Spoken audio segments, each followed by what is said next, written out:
சமுதாயம் தடம் புரள காரணம் பொருளாதாரமே அப்படின்ட்டு பேசிவிட்டு சென்றிருக்காங்க. இன்று வட்டி முஸ்லிம்களிடத்துல சர்வசாதாரணமாயிடுச்சு. அடமானம் இல்லாத யாராச்சும் இருக்கீங்களா அப்படின்னு கேட்டா ரொம்ப குறைவான பேர் தான் கை தூக்குவீங்கன்னு நினைக்கிறேன். இல்ல நம்ம ஊர் அப்படி இல்லையா? அல்ஹம்துலில்லாஹ். EMI, loan, credit card, debit கார்டுன்னு சொல்லிட்டு பலவிதமான முறையில வட்டிக்கு வேற வேற பேர் வச்சு இன்று முஸ்லிம்களுக்கு மத்தியிலையும் புழங்க ஆரம்பிச்சுட்டாங்க. ஆனா அல்லாஹ் தஆலா குர்ஆன்ல வட்டியை புழங்கியவர்களுக்கு சொல்லும் போது, யார் உத்தரவு கிடைத்த பிறகும் வட்டியின் பக்கம் திரும்புகிறார்களோ அவர்கள் நரகவாசிகள், அவர்கள் அதில் நிரந்தரமாக தங்கி இருப்பார்கள் என்று அல்லாஹ் கூறுகிறான். நஊது பில்லாஹி மின்ஹா. நாம் இந்த வாழ்கின்ற வாழ்க்கை நிரந்தரமாக நரகத்தில் தங்கி இருப்பதற்கா? சற்று நாம் சிந்தித்து பார்க்க வேண்டும் சகோதரிகளே. அல்லாஹ் தஆலா அதிலிருந்து நம்மை காப்பாற்றுவானாக. வட்டி பார்க்கறதுக்கு அதிகரிக்கிற மாதிரி தான் தெரியும். ஆனா ரசூல் ஸல்லல்லாஹு அலைஹி வஸல்லம் சொல்லியிருக்காங்க, அது கண்டிப்பாக குறைவின் பக்கம் இழுத்து செல்லும் அப்படின்னு சொல்றாங்க. அதனால வட்டியை விட்டு தவிர்த்து நடக்கக்கூடிய பாக்கியத்தை அல்லாஹ் நம் அனைவருக்கும் தந்தருள்வானாக. அடுத்ததாக, சமுதாயம் தடம் புரள காரணம் நண்பர்களே என்று பேசுவதற்காக முகமது அலி அவர்களின் மகளார் எம் அம்ரின் ஆலிமா நூரியா அவர்களை அழைக்கிறோம்.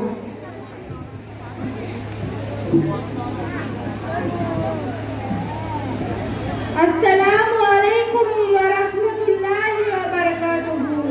அல்ஹம்துலில்லாஹ் அல்ஹம்துலில்லாஹி ரப்பில் ஆலமீன். அஸ்ஸலாத்து வஸ்ஸலாமு அலா ரசூலில் கரீம். அம்மா பஅத். ஃபகத் கால அல்லாஹு தஆலா ஃபில் குர்ஆனில் அதீம், மா சலககும் ஃபீ ஸகர் காலூ லம் நகு மினல் முஸல்லீன் வ லம் நகு நுத்இமு மிஸ்கீன் வ குன்னா நஹூது மா ஹாயிதீன். அகிலத்தை படைத்த ஆளுகின்ற இரட்சகனான அல்லாஹ்விற்கே எல்லா புகழும், இன்னும் சாந்தியும் சமாதானமும் இருலக தலைவர் கண்மணி நாயகம் ஸல்லல்லாஹு அலைஹி வஸல்லம் அவர்களின் மீதும் அவர்களின் குடும்பத்தார்கள் மீதும் சத்திய சஹாபாக்கள் மீதும் இன்னும் நம் அனைவர்களின் மீதும் உண்டாகுவதாக. ஆமீன். நான் எடுத்துக்கொண்ட தலைப்பு இன்றைய சமூகம் தடம் புரள காரணம் நண்பர்களே. இன்றைக்கு உலகத்தில் இருக்கின்ற யாரும் நட்பு இல்லாமல் இருப்பதில்லை. எல்லோருக்குமே நண்பர்கள் உண்டு. மார்க்கம் அந்த நண்பர்கள் எப்படி இருக்க வேண்டும் என்பதை போற்றுகிறது. யாரை நண்பராக்கி கொள்ள வேண்டும், நண்பர்களுக்கு என்னென்ன கடமைகள் உண்டு, நண்பர்களுக்கான உரிமைகள் என்ன என்பதை தெளிவாக பேசும் நம் மார்க்கம். ஆனால் இந்த உலகத்தில் ஏதோ வந்தோம், ஒன்று சேர்ந்தோம், சிரித்தோம் என்ற நிலையே இருப்பதை நாம் பார்க்கின்றோம். ஒரு சஹாபி கூறுகிறார், உணவை போன்ற நட்பு உள்ளது. ஒரு மனிதனுக்கு உணவு எப்படி அவசியமோ அதே போன்றுதான் ஒரு மனிதனுக்கு நண்பனும் அவசியம். நபி ஸல்லல்லாஹு அலைஹி வஸல்லம் அவர்கள் கூறுகிறார்கள், அல்லாஹ் யாரை ஹைராக வைக்க நாடுகிறானோ, அல்லாஹ் யாருடைய வாழ்க்கையை மேம்படுத்த நாடுகிறானோ, அல்லாஹ் யாருடைய வாழ்க்கையை சிறப்பாக வைக்க நாடுகிறானோ, அல்லாஹ் அவனுக்கு நல்ல நண்பனை கொடுப்பான். அல்லாஹ் யாருடைய வாழ்க்கையை உயர் நிலையை வைக்க நாடுகிறானோ அவனுக்கு நல்ல நண்பனை கொடுப்பான்.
சேர்ந்தால் நாரும் மணக்குமாம். நல்ல